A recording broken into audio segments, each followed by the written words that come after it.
right. I guess we can start. Let's just chit chat. Yeah, so welcome guys. This is the first episode of few episodes to come, I guess.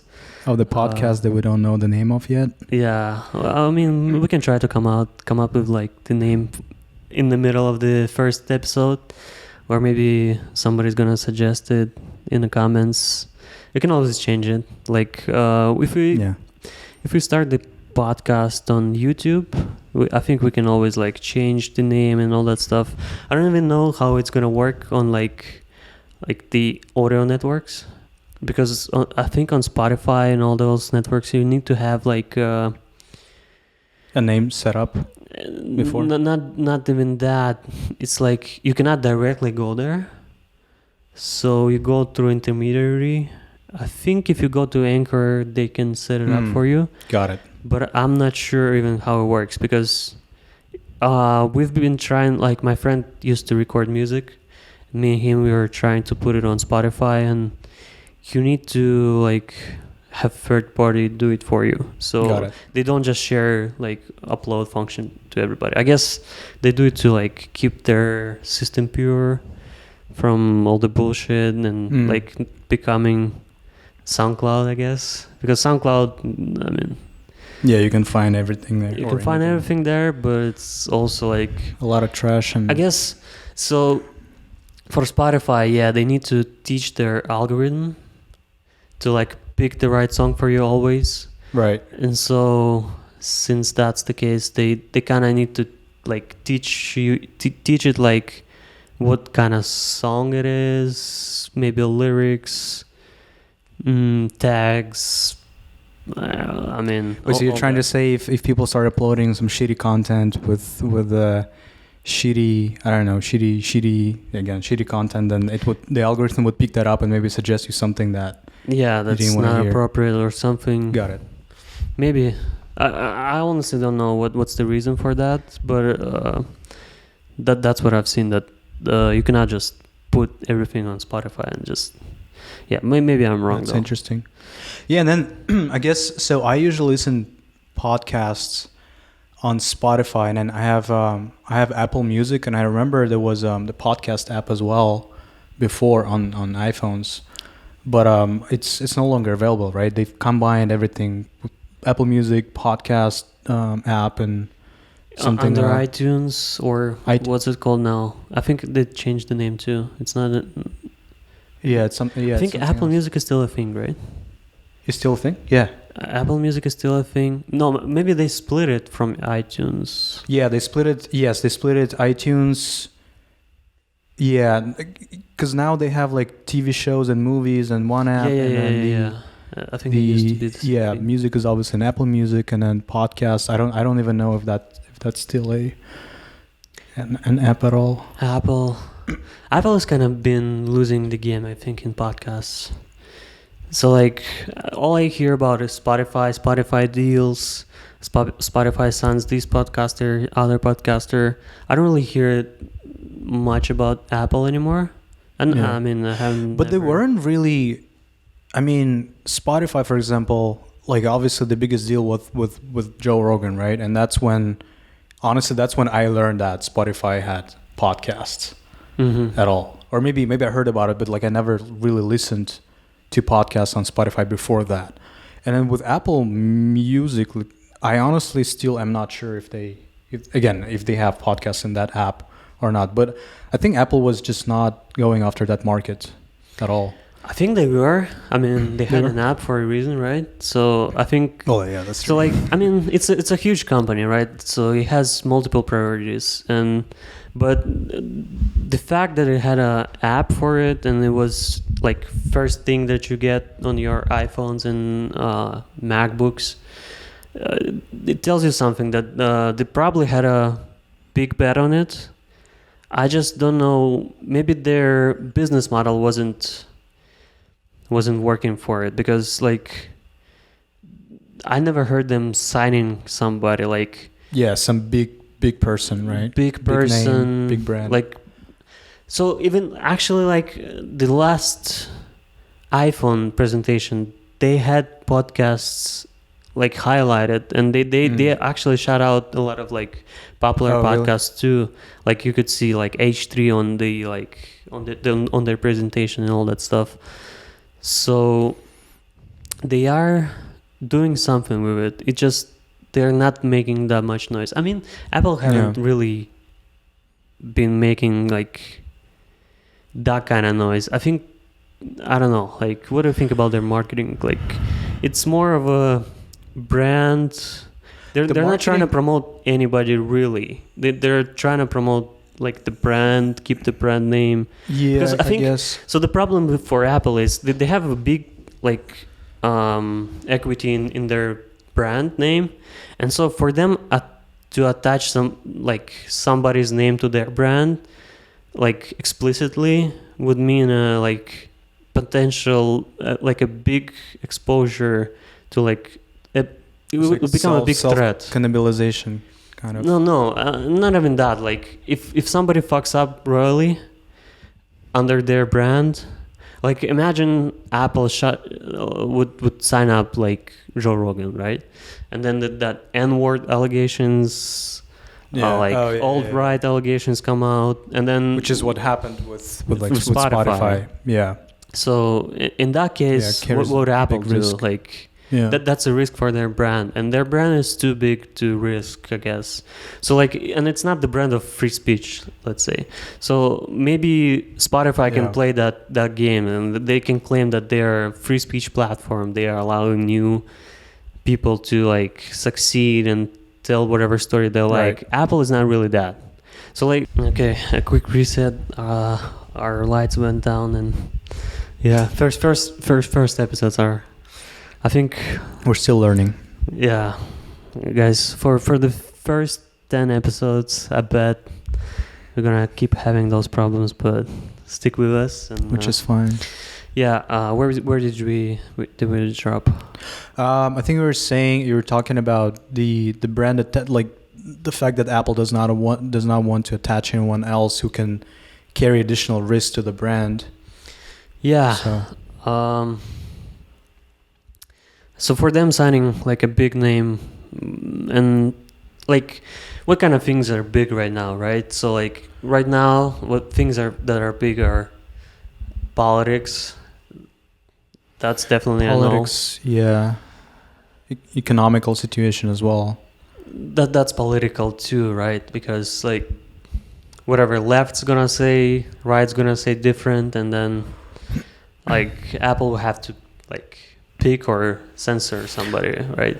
So like if they wanted to do something that would be like a well-produced big show, like with bunch of censorships, contracts and all that. So yeah, I guess that's why they probably focus more on music. And speaking of the podcast, like I know that they, for example, if someone drops a new album, right, they would record a podcast with that person, with that artist, and then drop it on the platform where just artist talks about what, and, the reasons for the album, the inspirations, all that stuff, and that is present on even Apple Music, and you can play videos there. Mm-hmm. But I haven't seen that done with podcasters or with people not related to the music industry. Yeah. Maybe we don't know what we're talking about, and there is a lot of I might be completely wrong. Yeah, but who's the big player there? Spotify for sure. YouTube's big. You mean in podcasts? Yeah, like surprisingly. I mean, YouTube is like one size fits all. Like everything's big on YouTube. Such a massive platform. I mean, I think if YouTube went separate from Google, it would be like instantly top 10 S&P 500 companies probably. Yeah, it'll be interesting to see how much revenues they generate overall, and how does that compare to overall Google's or Alphabet's revenues. Yeah, but like I think so much investors so many investors would want to jump in. I would definitely jump On in. YouTube, for sure. Yeah, like, I mean, even with all the controversy that they have, and they're still like, I think there's just no competition to them. Like they can do whatever they want. Like no drop in engagement. I mean, I don't see anybody coming in that game for the next like 10 years. Maybe I'm wrong. I mean, Spotify. I mean, TikTok is a player in that space, but like not really a competitor to YouTube. I mean, it's a different format of content, right? And I think different audiences as well. Still. Yeah, the audience thing is strange. Like, I think TikTok has its own audience. I think Instagram has its own audience. Facebook for sure. Like, I don't even know who's on Facebook anymore. Like, I go there for marketplace maybe. 30, 35 plus years old people. But why though? Facebook. Like, I mean, Facebook. I think it's just network effect, right? Most of their friends are on Facebook. Most of their friends have not migrated to other platforms.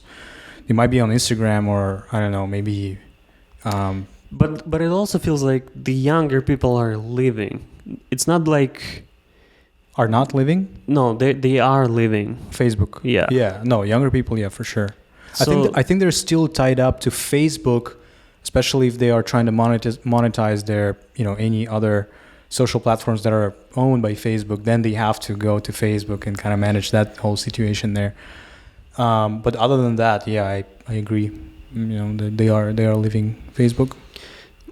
Yeah, but YouTube kind of stands aside, and it's kind of everybody's there. I feel like. Maybe the older generations are not. But still though, for example, speaking of my parents, like they would go to on YouTube and watch videos there just because it's, I don't know, really easy to do. And as you said, like my parents don't have Facebook, right? And you don't need to have an account on YouTube to have access to that content. Plus, that's actually a big thing right now in like software and new apps. So like. There is a thing of like an anonymous user, so they kind of still let you authenticate and still kind of track you without you being logged in, and it's kind of a trend right now in mobile apps. Not that big of a trend, I guess, and depends on what app. Yeah. But I don't know, like with all of the like Apple putting in like limitations on security, privacy, safety, tracking. Yeah, I think that trend is gonna be dead soon. But yeah, I guess so. But if you think about the the market adoption, right? Or users adoption, TikTok, that's how they gain a lot of users as well, really quickly, because you didn't have to log in, right? Compared to Instagram, let's say, or any other Snapchat or any other social platforms that were before TikTok. I wonder how they are managing it right now. Like all this login and tracking, they're still tracking. So yeah. The funny thing is, whenever you deploy an app to App Store, you don't really have to tell them that you are tracking. So like you can still track and not tell them. Of course, nobody's gonna do it because Apple ecosystem is like, if they find out that you're doing something, they're gonna just ban you, and like there's no arguing with Apple. I don't know. Have you had any experience like working with those big platforms like Facebook, Apple, Google, where they would? So like the whole experience is I've been trying to buy a lot of advertisements on Apple. I mean on Facebook. Yeah, and the whole experience is like they'll just ban you and not tell you why. Yeah, and then it takes forever to. Yeah, and to reverse that. Yeah. And they don't really care. They don't really have a support. You cannot call them. They don't care. Yeah, you're giving them money, forever to reach out to them. Like they just don't care. I mean, I wonder if TikTok is any different, because like with new players, maybe they're gonna change the game, because Facebook is an old player, of course. Instagram, they bought Instagram. Who else? Where can you advertise? Like you can advertise on TikTok right now, Snapchat, for sure. Google is the same. It's pretty bad. Apple, Amazon, still a handful of players, and I don't think they're gonna really care like what people think. They're just gonna ban you and like move on.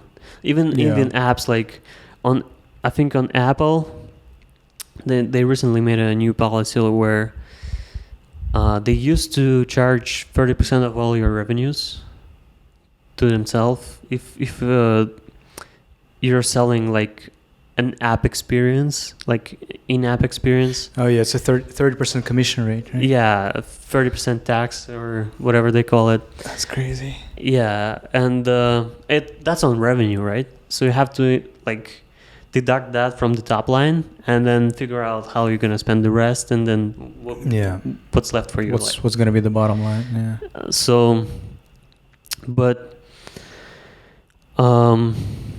recently they made a change where if you make less than $1 million a year, they charge you 15%. Huh. Okay. So, which means like $1 million a year for them, you're not even. They don't care. They just charge you to make you feel like to make a habit of it. So you have a habit of paying them. I think that's the reason why they're still charging you. So like, I don't know, like. Well, yes, but I mean, on the other side, if you think about it, if you look at the distribution, right, of all these apps and how much they're making, I'm sure that there's hundreds of thousands of apps that are generating less than $1 million a year, and so if you sum those up, obviously it's going to be a significant number.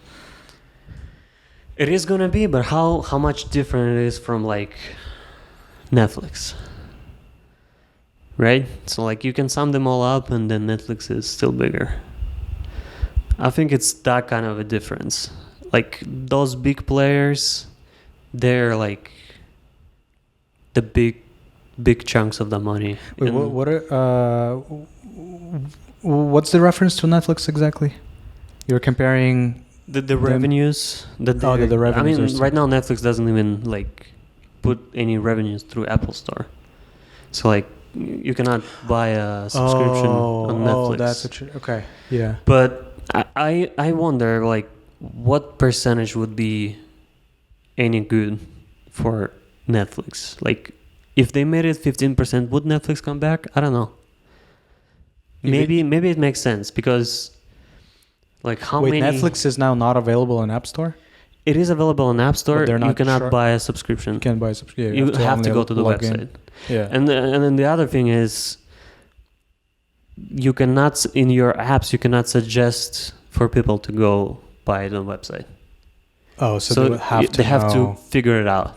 Yeah. So like you'll be like, sign in, and there's no sign up button. Yeah. And I think so. I would definitely figure out to where to go and sign up, but I think like the default user, like the grandma that downloaded Netflix and she want to see some like Sex in the City or whatever. I don't know what grandmas see on Netflix, but I don't know if she would go to the website.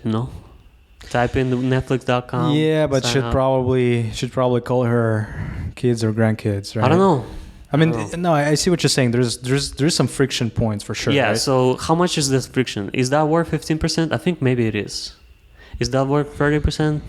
Looks like they decided that it's not. I don't know. I mean, 15% is a really, really significant number. I personally don't think that it's worth it. But again, obviously, you gotta look at the data and I'm sure if Netflix saw that, it would be worth to give up 15% of your revenues for Apple to gain more users, then maybe, but then they would do it, right? But yeah, they're not. That's I mean, they can still put it in. I mean, put it back again, and like generate some growth, I guess.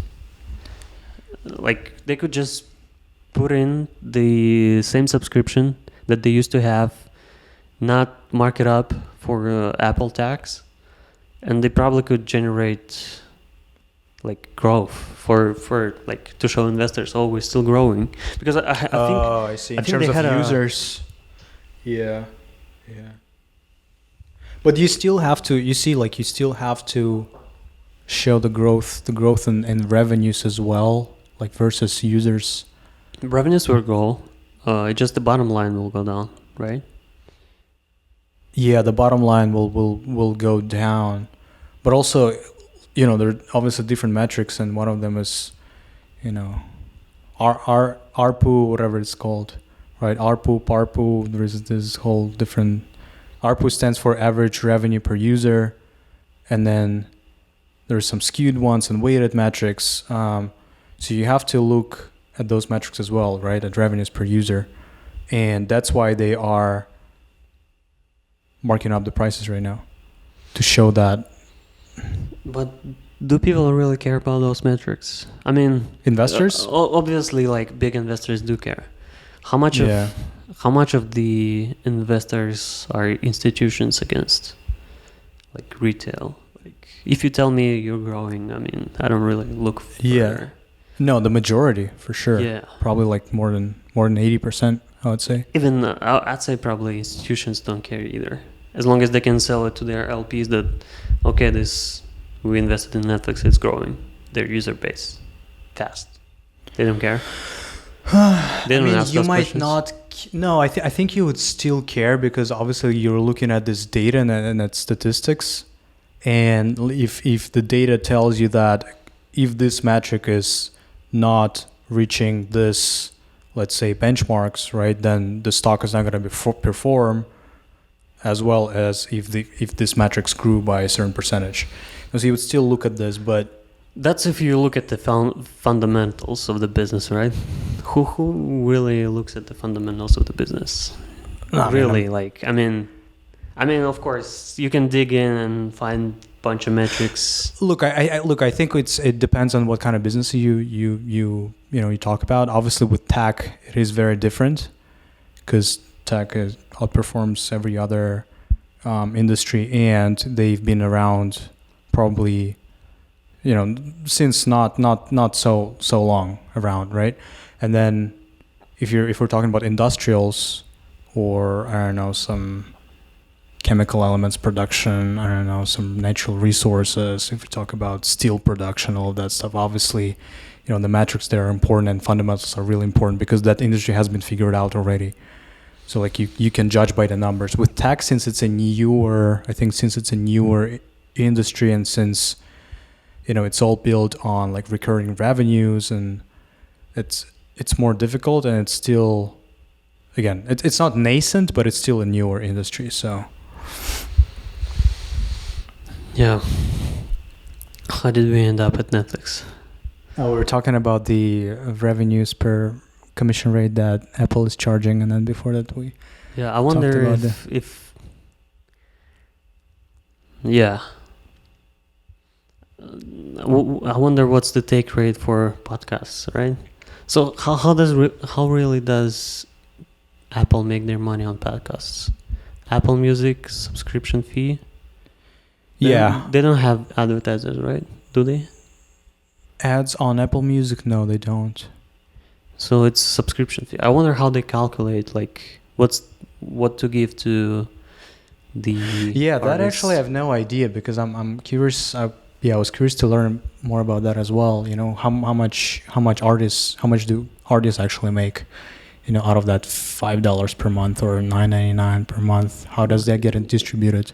Yeah, and I hear like, I mean, it's gonna be different for music artists and for like productions and for podcasts and all that stuff, because you have to.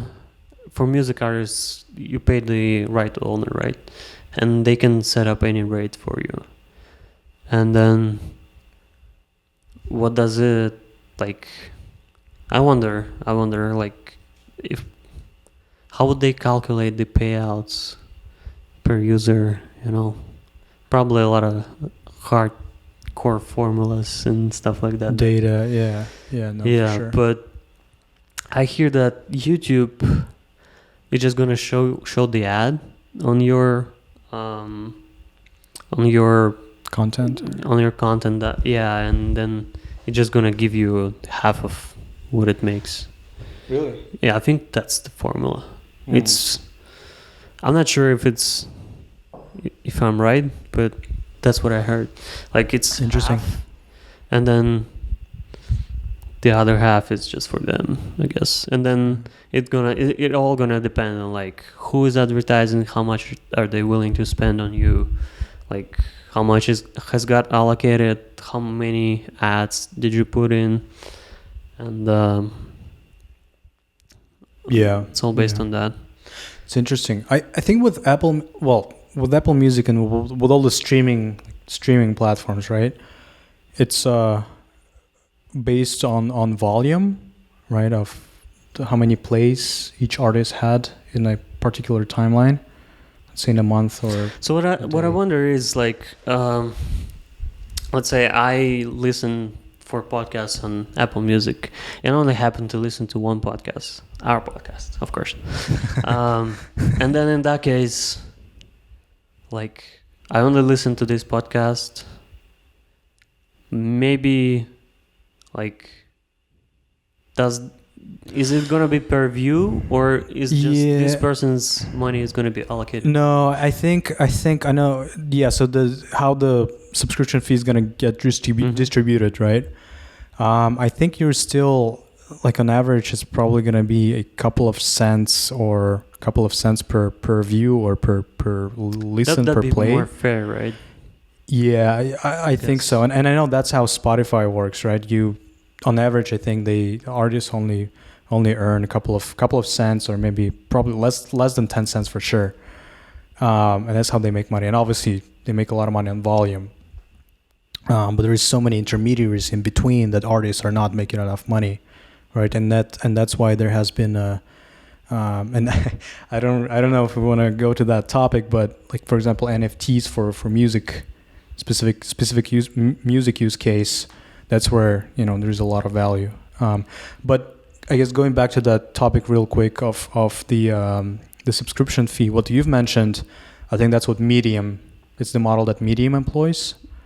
So in Medium, you have to pay $5 per month. And by the way, I've been doing that for almost 4 years, and I maybe read one article per month. So it's been fucking somebody's making bank off you. Yeah, but at the same time, how it works is, at least how it worked when I read about it a couple of years ago, it's based on claps. So you can once you read an article, you can complement it by clicking the clap button. And then let's say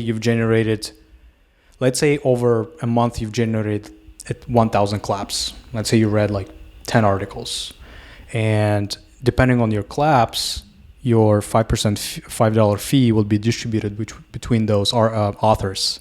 So if you clapped, let's say 100, if you did 100 claps for one article and then 500 claps to another article, that the 1/10 will go to this author, the 5/10 or half of $5 will go to this author, and obviously before distributing that, they Medium charges a certain amount of money themselves. I actually wrote one article on Medium.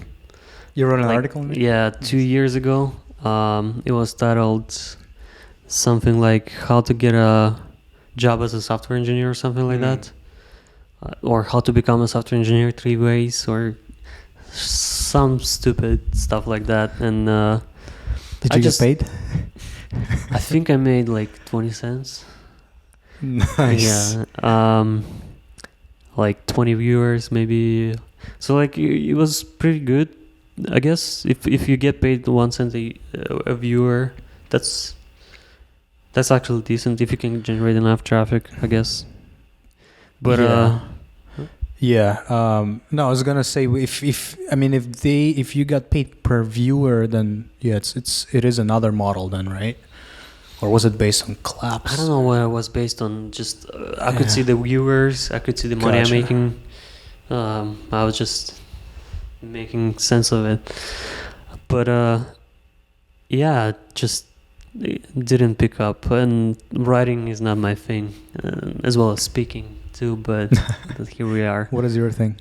My thing, yeah, I Listening. don't know, like watching YouTube videos and No, it's drinking beer, and that's my thing. Yeah, it's always easier to consume content than to generate it, for sure. Yeah, I guess if you like it enough, maybe. Like I hear a lot of YouTubers and like podcasters and like creators in general, they start from like consuming a lot of content, Right. loving it, and then I heard like a lot of people just saying they start to record videos and then don't watch them anymore. Like they cannot watch other people's content. Really Yeah, it's like, I guess, so interesting. once it becomes your job, it's a little different. So whenever I look at the apps now, like It's the perspective that it's you're the looking at it. perspective that I have. It's like, I mean, I still love apps and all that stuff. Yeah. So maybe that's not the right comparison, but like I Yeah. pick up like on those bits and pieces, and like you start looking at it differently, and Right. like What could it be done better? And yeah, all that stuff, and it kind of takes some fun away. Maybe adds another type of fun. Yeah. Like even like trying to pick up like the equipment for this podcast. I've been like through multiple other podcasts, people who just suggest you stuff. Like, by the way, people who suggest you stuff on YouTube and like all of those tech YouTube stuff, it's such a scam, I feel like. You mean suggest using apps, or No, I mean, which are there? You mean ads and no, I promotion? mean so like you watch a video about like a microphone or read an article, it's paid for sure, always, like 100% of the time. Like unless somebody had their own setup and they just went through what they have, and even then they're usually gonna like promote it more than they would love to.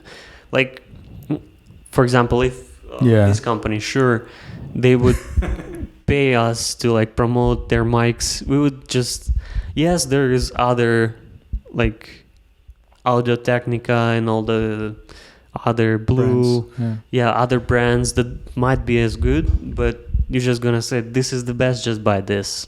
And but back to the point I was trying to make, like even after I started picking up just basic stuff for this podcast, I started like every podcast I watch now, I'm like, oh, they have this like this mic, they have like it's connected this way, the cameras stand this way. I don't even listen to what they're talking. Yeah, you're not enjoying the content and what they're talking about. You're just noticing the small details. Yeah, I'm like, wonder how they do it. Yeah, how they do it. I'm always surprised by like minimal podcasts, like and shows and YouTube videos, because like it seems like there is nothing behind it. It seems like they just turned on the camera and it works. It's probably not like that at all. Obviously, yeah. But still kind of surprises me. I am watching one of those like online business gurus. His name is Alex Hormozy, and this guy, he had a big studio. It looked very nice, and like mics, lights, everything. And recently he's been like filming his videos out of a closet. just funny. Straight up closet. Like he barely even fits in it. He's a huge guy, but he barely even fits in it, and it's like it looks like shit, but the content's good. Why is he doing that on purpose? So yeah, he like I watched him talk about it, and he was saying like, I built this studio, I had all those cameras, mics, all that, and half the time I would turn it on, it wouldn't work. and this wouldn't work. And so he was saying like I was just so tired of thinking that I have to do it. So he wouldn't even record videos, and he went back to like just webcam, just talk to the webcam, and That's funny. yeah. But Yeah. I don't know. I'm a fan of like well produced shows too. Mm. So that's probably wouldn't be my style. I guess everybody Yeah. has their own style. Yeah, I think, I mean, and I think sometimes people forget or people people forget what the most important thing is, or what the fundamentals are, right? Obviously for podcasts, it has to be high quality content. And when you add all those other things like better cameras, better mics, better equipment, better quality, this is great, but I think for sure your content has to keep up with that, right? Or at least stay in the same quality. So, and you would agree with me, right? I'm sure a lot of podcasts that, let's say, started out and then they upgraded, or there's a lot of guys who are doing podcasts and have this great equipment, but their content is shit, right? And like the equipment won't help. Yeah. Or it wouldn't generate as much growth or as much value add as if you had a just a great things to talk about, or valuable opinions and stuff like that. That's true, but still, like, eye candy is still an eye candy, right? Like, True. yeah, it depends where you consume the content too. But still, like, if people are putting a lot of effort, like on one side or another, that's gonna bring results, right? So, like, I don't really think. So of course you could like hire people to like build your studio and then like you don't have content, right? So that would suck too. But if you are really thinking about it, putting effort into it, at some point you're gonna figure it out. That's what I believe. Like maybe not the first try, second try, but at some point, maybe at some point you will. And if you are, I mean, it all depends on your resources, right? Because for somebody like building a huge studio is like nothing easy. Yeah. But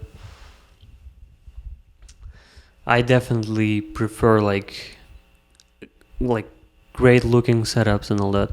It's interesting too. Like there are people that you see that seemingly they just pop immediately, like those podcasts that get started and it instantly it looks great. People like put a lot of effort into marketing, like, and then I don't know what else. Yeah. No, I mean I agree with you. I guess I agree with you in the fact that marketing and attract like things that make your podcast more attractive are important, right? But those are more of add-ons and those are like nice things to have, right? Not must-have things. To be honest, I personally tend to focus on things that nice to have. Really? Yeah, that's a big problem of mine. Sometimes I realize I even like let's say I build an app, right? And I'll be like, this thing is really not that important, but I want it to look good. Yeah. And so I'm gonna waste like a week like making it look good. Perfect. Yeah. And the other problem of like when you're trying to create something, it's never good enough. And you like, because you look at it for so long, everything jumps to you. And then I usually have this problem, like I'm going to build an app. I'll make it look certain way. Then I'll look at it like, nah, not good. It's not good. I'll redo it completely. And then after I redo it, I look at the old screenshots or whatever. And you're like, oh, that was better. I'm like, that actually was pretty good. Yeah. Why did I waste 2 weeks? Yeah. Like, no reason. Like, yeah. 2 weeks of the time just gone and no progress made, and that's a big problem of mine. Sometimes like the important things get away from me. I don't know, but I'm working on it. Yeah. No, I guess when you're building something, and I guess just for disclosure, I never I'm not a software engineer or anything, right? So I never build my own product. I guess I'm a type of guy who builds slide decks and I mean, write slide decks can reports be and like an art, a form of art too, right? It's kind of a creative thing too, because like you're trying to convince somebody of something, showing some slides, and then you're like, maybe I can say that thing better and like display this number in a more convincing way, and then, but maybe I don't know if it happens to you, but then you look at the old deck and you're like, and it's.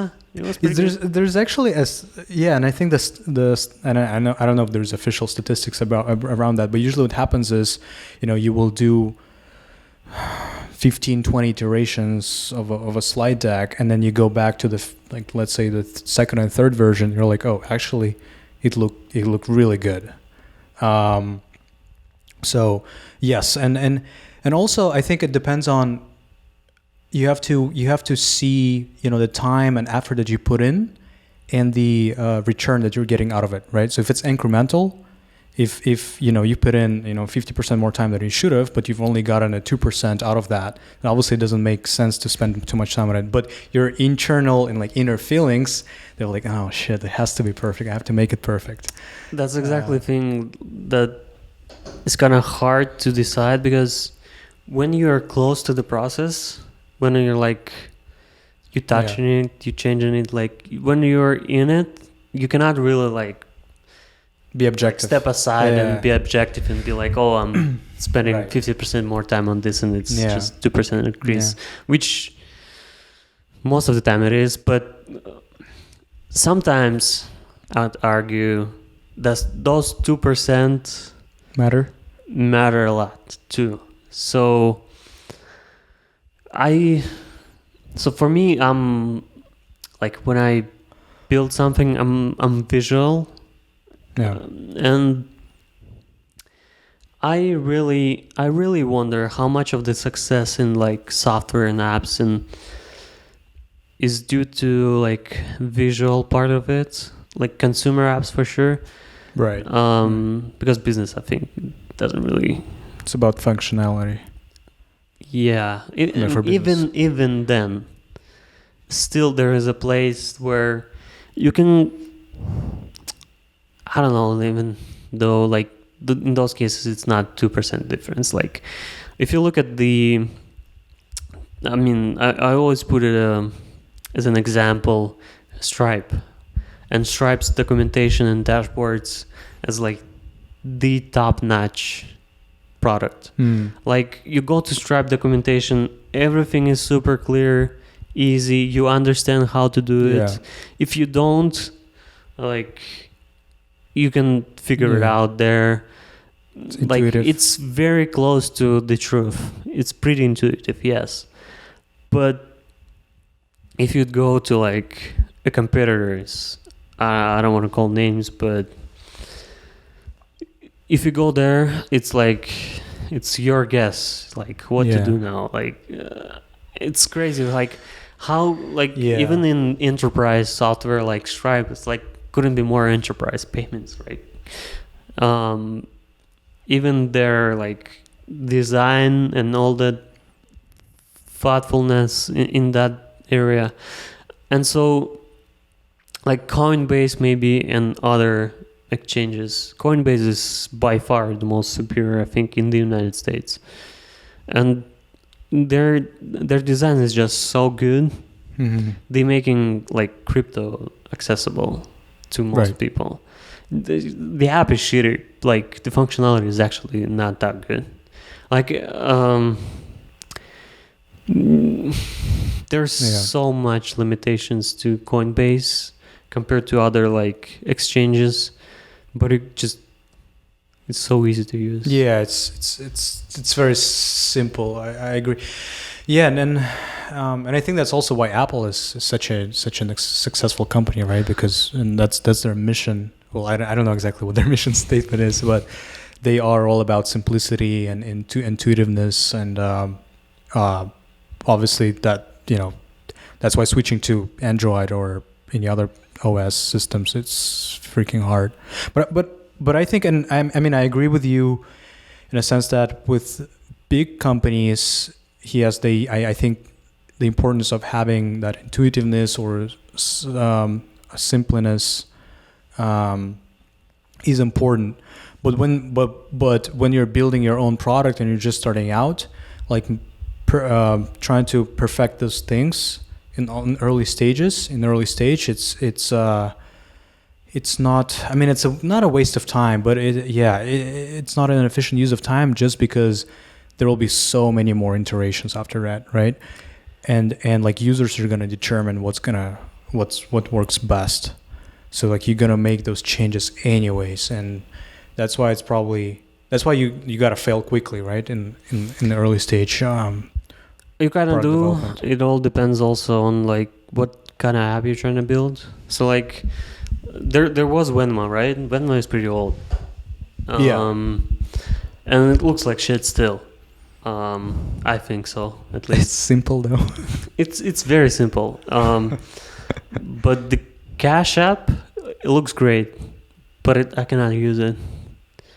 So because of that's design? I guess that's to your argument, but also there wouldn't be a Cash App if it looked like shit, but worked, because it would be the same product as Venmo. Yeah. I would argue that for me, using Cash App is more intuitive or easier. Like even like adding cash or withdrawing cash out of that account and transferring it to your bank is way easier. Not way, but it is more intuitive. It is maybe easier. I cannot make myself use it. Like the Cash App, for me is like, I think it's trying to focus on too many things that are not important. I think maybe it's like there is investing, there is crypto, there is. It's not that it like looks horrible or impossible to use, and the main function is still pretty accessible. It's just whenever I open it, I'm like, what do I do now? I want to click like in the bottom bar. I want to click like search, find whoever I want to send money to, and like send it. Yeah. And there you have to like. There's so much functionality that you have to click through like bunch of stuff to like figure out how do you send in money. And in Venmo, I think it's like straightforward still. It is interesting because I'm actually of an opposite opinion. I think Cash App is easier, but it depends on. I think it also depends on what you've started using first. But for me, Venmo was first, and I used it a lot till I started using Cash App. And I remember I downloaded Cash App because a guy who I needed to transfer money to, or he needed to transfer money to me. He was banned from Venmo because it was like he owed some money or something, and he used Cash App, and that's why I downloaded it. Yes, I agree with you that Cash App has that other features of like buying crypto and like stocks, and an investing feature was introduced I think around 3 years ago or maybe longer, and I never used it. I think like Robinhood probably took the majority of that market. But they were after Robinhood, right? Cash App was after Robinhood, it's and a trend. After Venmo, It's a trend right now. They're these companies are trying to create like those called super apps, like financial super apps where you can invest, send money. Which what interesting is it works out well in developing countries. Surprisingly, right? WeChat in China. So much freaking functionality. It's crazy. You can do anything with it, right? You can get a loan. I think you can pay through WePay or WeChat Pay or whatever. You can transfer money. You can text. You can order food. You can order taxi, or maybe not. But anyways, there's a lot of functionality. Tinkoff app in Russia, super app, a lot of functionality. Well, I personally never used anything except the banking part of it. In Middle East, there's also a super app. I don't remember what it's called, but Yeah, it's a pretty huge success there as well. But looking at Europe or the US, not so much success, right? We don't have any super apps here, and We have, I think, the reason for that, there's multiple reasons. I think one of the reasons is that I see is you don't really need a super app in America or Europe. So iOS and Android by themselves are kind of a super app in itself. So like Apple has Apple Pay. You can text natively, call, open other apps. So, and it works in America and in Europe. Android the same. And so in that case, you already have a super app that works for you. You don't really need to download another super app within a super app. That's a good point, actually. I didn't think Because of that. Apple ecosystem just works. Yeah. So Yeah. I think that's one of the reasons. And the other reason is, so super apps for investing are kind of a different thing though. Like you're not trying to I don't know, text somebody in Robinhood, right? So but there are still, I mean, that would be a great feature. I guess, I mean, I'm a fan of Robinhood, the way it looks and behaves and all that, and an Uber too, it feels great. I would love to have a messaging app that looked like that and behaved like that and worked great. Man, we have so many messaging apps. I'm sure you can find your favorite one, or the one that feels like Uber, or That's true. Maybe that's other reason too. Yeah. You can pick and choose, and you like how this works, how this works. But I think that's one of the reasons that super apps never took off in America. Yeah, might be, and I think yes, and also I think another reason is in emerging countries. Usually, if you have this tech companies, usually they have their aggregators, right? Like look at again, WeChat has so many functionality and so many different companies under it. Alibaba, right? In Russia, Yandex, right? You have Yandex combines Google, Uber, Uber Food, or let's say Grubhub, DoorDash. What else? News, yes, everything, and they're basically a monopoly in the country, and I think that's where it also comes from, like this. But at the same time, Yandex does Yandex have a super app? I think they may, but it's not that popular. Yeah. Maybe not. I think also, Yandex probably was a bad example, but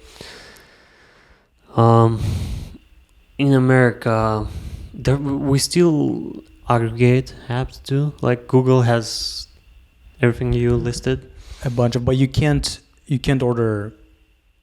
You can order Uber with Google because that will redirect you, or that connects to Google. Oh, sorry, the Google connects to Uber in the back end. That's talking back to like anti-monopoly laws. Antitrust laws. Maybe that's working for us, because I think Google could buy DoorDash and Airbnb and and Kayak and I don't know, everything. Yeah. They could buy everything. How much money are they bringing? They could buy anything they want. And I mean, Google is already a monopoly, honestly, and you in their market. In their market, yes. So, and a good indicator of that is that they're trying to position them as not a monopoly. Yeah, they're like, oh, we're global advertiser, and global advertisement is that big, and maybe in that market they even could be still considered a monopoly, but then they're gonna say, well, we're a tech company, and the tech industry is that big, and if they get there in tech, then the next step is gonna be they're gonna say, well, we're a company, and there are a lot of companies out there, and I mean, but in advertisement, they're big. There's only so much. I mean, back to the discussion before, there are only so much competition in advertisement. Really, like new wave. You and me, Yeah. if we're gonna start a company, we're not really gonna go to like CNBC to buy advertisement, right? So like Yeah. all Yeah. the startups, all the new companies, all the moms and pops, they're like dominating everything. Yeah. What's crazy? I mean, talking about ads and the monopoly in the market. We joke that. I mean, by we I'm meaning I mean investors and in startups, right? That half of the money that you give to a startup is probably going to end up in Facebook's balance sheet or P&L, and with Google as well. Another half is in Google's. Yeah, yeah, right. Yeah. Because the acquisition cost is really high. But yeah. I mean, we gotta advertise somehow, right? Yeah, and honestly, depends on the market that you're targeting, but it's interesting to see that the flyers and the paper ads are actually working pretty well. Depends on the audience, but I think it's starting getting back. And another format that works really well is text messages. Not the retention, what do you call it? The conversion rate there is way higher than with Google's. See, in order for you to text somebody, you gotta get their number first, right? You get a number through Google or Facebook. True. Yeah, you drive people to your page and collect the numbers, and then of course you can like think about it and you can text promotions, email them, but you gotta get them in there first, and then maybe paper ads. I cannot even imagine like how the targeting is so powerful, like paper ads, and the feedback loop is so long as well. So yeah, and I mean, if you put a paper in the right place, I guess it works too. Like if you go to a convention, that works too. Like you don't pay Google or YouTube. Yeah. I mean, actually you do, because you pay that convention and then they promote that convention on YouTube or Google or whatever Facebook channel they do. But honestly, ad tech market is so complicated. If you look at the industry map and how it works, there's like layers on layers on layers of intermediaries, and it is really, really complicated. Because I remember we're doing diligence on, well, not really a deep diligence, just very light diligence on one of the startups in ad tech when I was scouting for another fund, and I just never thought that ads, and obviously it's a huge market. Right, that's why there's so much complications in it, but I never thought it's that complicated and that's, difficult. There's just so many layers again and so many intermediaries. Yeah, and that's a problem for advertisers too. Like, I mean, before they were just in the deep. They had no idea where the money ends up. Yeah. And right now, at least they have some sense of where the money went, but still, like, not really. Like, you kind of like you can see how many people saw the ad, maybe saw, because they could have not seen it, and still, like, I mean, I put on some podcasts on YouTube and some ad plays. I mean, I don't see it and listen to it, like, yeah, and. Like measuring all those engagement points, and then once you have a big enough company, you have putting money with this company, this company, this company. Like, it's probably gonna be studios that do it for you too, like outsource work, people that are putting money to work. Like, there's so much tracking that's can be done, it should be done, and and spending money efficiently is like, I mean, of course there would be a complication there, like, how do you measure, like, dollar went in, something went out, what's in the middle? How did that? No, I totally, and I think it's obviously way easier to track that if you through the let's say the what do you call it? Like the digital versions of ads. But when it comes to physical, it is even it is way harder. But there's a good amount of companies that are working on, even let's say you're walking in the mall, and then there is a screen, right? And the screen has camera, and then it would catch your, it would catch your eyes. It would see how many seconds you looked at that ad for.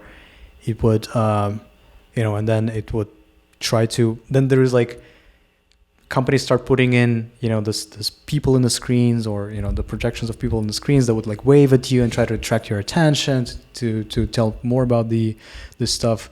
So it's interesting how in physical worlds, and obviously COVID kind of interrupted that trend, because less and less people were going to the malls and shops. But I remember in 2019 there were like a lot of startups that were trying to monetize that factor and trying to make physical advertisements more efficient, or more measurable. Yeah, I mean, I wonder if you put an ad on a billboard, do they tell you how many cars passed by? They probably do. Yeah, no, like I'm sure they do, but how? Again, what's the conversion rate, right? It's probably less than 1%. I mean, for sure less than 1%. There's also a new trend in like physical advertisement with all those banners and all that stuff. We can put a QR code on it, and that actually like solves a lot of problems. Like it could be a special link for that banner alone. Like how many people opened it, how many people seen it. Yes, but if you're driving a car, you're not gonna. Or if you're passing by and if you're walking by it, then yeah, for sure. In like subway or something, right? Like that would really, really be cool once we have this augmented reality glasses introduced to the public. No, for sure. I mean, it's going to be, you're passing by something and then you would see some, a projection of an object or of a product or something. The QR code would, if it's a QR code, then it would show you the image right away when you look at it. That's when it comes into play. I think that's when there is a huge other market for. Actually, for this.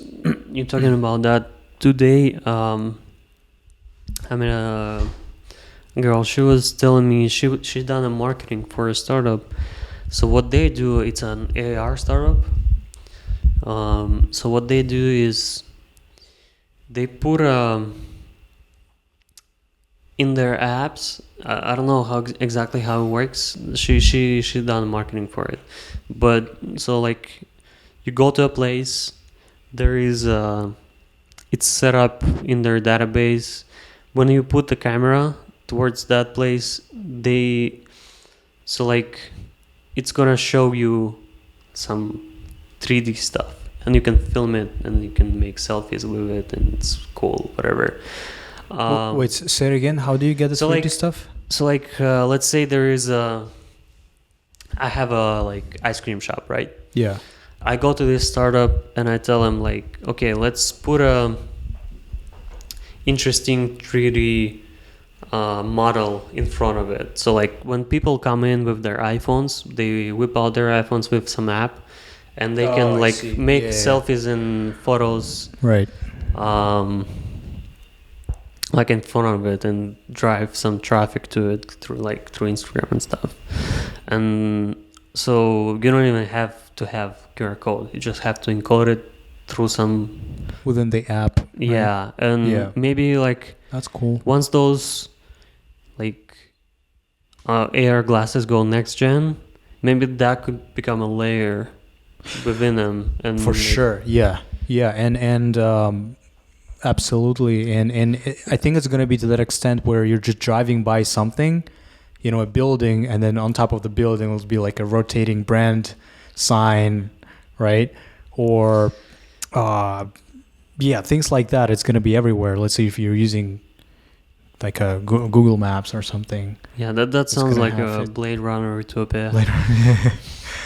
And I'm sure we'll get to that point. Yeah, and I'm sure that if you don't have those AR glasses, and then later on, they're also working on contacts. Yeah, which is even more wild.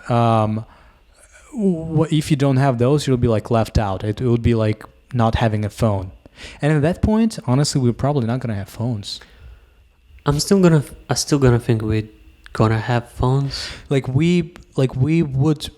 At first, we will, just because most of the processing operations will happen on the phone. Because getting that. So what do you think? It's gonna be voice? Like what's the interface? It can just track your. It will be just able to track your movement, like eye movements, and then you could control this thing with your eyes, I think. I don't think that's... Or maybe with like BCI. Neuralink, and there's other guys, like, for example, we looked at this company, and I'm not gonna name it, right? And what they are doing is they're creating the special headphones that would be able to track your like brain signals, right? And then you put those headphones on, and then what's cool is that you can concentrate on something. It would calibrate first, it would concentrate on something, and then like the guy could like click through the slides by just using his brain power. Imagine you putting on those headphones and it's like it just tells you, bro, you dumb as fuck, bro. It's just, I don't pick up anything, or it's just noise. Yeah. But I mean, the future is definitely scary, and it's hard to imagine what it's going to look like. But I think eventually we will be able to get the oldest microprocessors, and we'll get the hardware inside the glasses, and the computing power will be enough to power those glasses. And in terms of using the interface, I mean, it could be as simple as fucking projecting keyboard somewhere, like having a virtual keyboard, or maybe you could just use your, I don't know, there could be a bunch of other devices. Because if you think, like, why would you need a screen on your smartphone when you have a screen inside your glasses? It's not about the screen. It's about interacting with it. Like how do you control it, right? Yeah, and that's more challenging, I think. Like you can project anywhere right now, even, but like the phone is. I mean, you don't have to have a phone. You have a computer, right? It's like there's different interfaces, but you still touch things. Either you have to talk to it, touch it. I mean, I like the idea that you said about like the eye movement, but then it doesn't really work, right? Like eye tracking, it works, but it's I don't know how brainwaves, how efficient that makes was. Sense. Yeah, but because like it works, but then you're not looking straight, right? You would have to like, you, let's say if you want to change slides, you would have to go like this, or I mean, with I think with BCI, so BCI stands for brain computer interface. I think that's probably going to be the easiest and the most efficient way. But if it's a non-invasive solution, then it's going to be really hard to interpret those brain signals. Because honestly, even if you insert a chip inside, like there's still so much noise that you have to go through and get to the core signal. If you're dumb, then it doesn't work, right? If you're dumb, it's just gonna be fucking slow. And that's where utopia starts, like half of the population cannot use it, and the other half is just way like smarter all of a sudden, like by a mile. Yeah. And then we all die or whatever. I don't know. Like the one half kills another half. Crazy. But I guess that could be the first episode, right? Yeah, no, I think so. I think we've done. I think the first one, guys, it's been rough. We know, and it's been kind of unstructured. But I think it's just for us. It was a good practice for us to get comfortable with each other, and we surfed through a bunch of topics. But honestly had a really, really interesting and engaging conversation. So yeah, so maybe next time it's gonna look different. It's gonna sound different. Yeah. The room's gonna be different. Maybe not. Maybe the room is gonna be the same, but the way it looks, maybe it's gonna be different. Not sure, but I don't even know when the next episode comes out. Like maybe once a week for now, twice a I week. mean, I think I think it's going to be a good frequency once a week, and then if not, because it also depends on the format, right? We can have this free conversation, and it's we don't have to put too much efforts into preparation. But if you want to talk about something more complicated, right, or explain some more complex concepts in simple words, then a week would be enough to like prepare for episodes like that. Yeah, that could be like. I'm still like insistent on more frequent episodes. I think we need to dial it in, and to do that we need practice, a lot of practice. Yeah. So maybe we could Twice a have week. more structured episodes, less structured episodes. I think that's all fine. True. Yeah. No, I think we have to go through trial and error, as it is done in the beginning, and but the other thing to think about is the editing, right? How long will it take to put this thing together? That's true too. I wonder if we can outsource it. I'm probably too early to outsource, but yeah, no, we'll probably need another person here. Maybe. So I have no idea at all how to do that, and I kind of have an idea, but it's like another full-time job, right? For sure, It's like takes a shit ton of time. It does. It for sure does. I remember when I probably the first video podcast that I ever watched was with Gary Vee, and I've been following him for a long time now. Not so actively, but I guess going back to 2016, 17, I was pretty active, and he was just getting back on YouTube, because he was really big. He created the first channel on YouTube, like ever. I guess the a podcast channel where he was talking about wine, and he was doing wine tasting.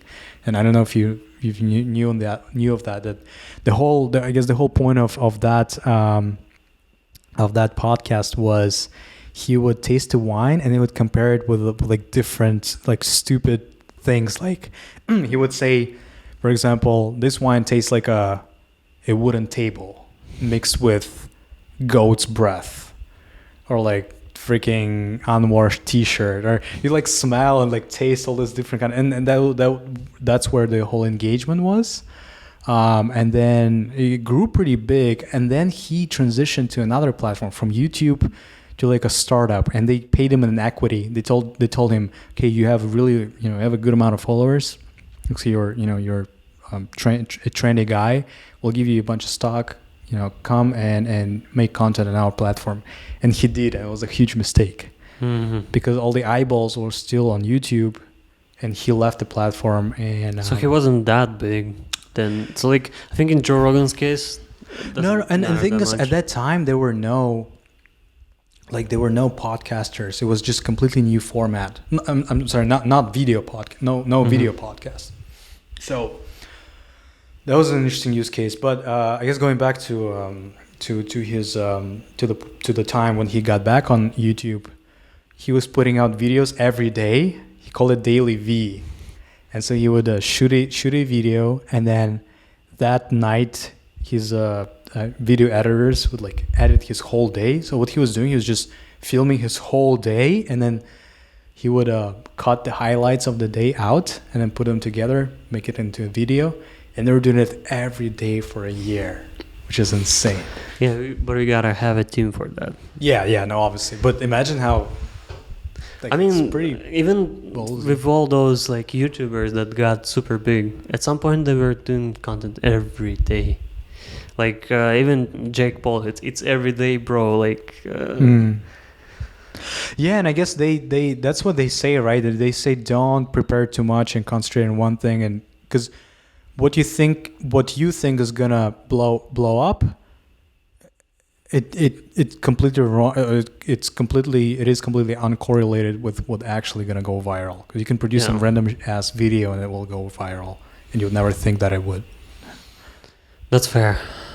I think it's Cool. Yeah, I mean, out of most of the topics that we talk about, maybe nobody cares about any of those, right? Maybe one of them is important to somebody, and that picks up. Yeah. So that makes sense. Like the quantity beats quality, I guess, at some point. Yeah. Yeah. Cool. So yeah, maybe twice, maybe once a week, maybe once in 2 weeks, maybe never again.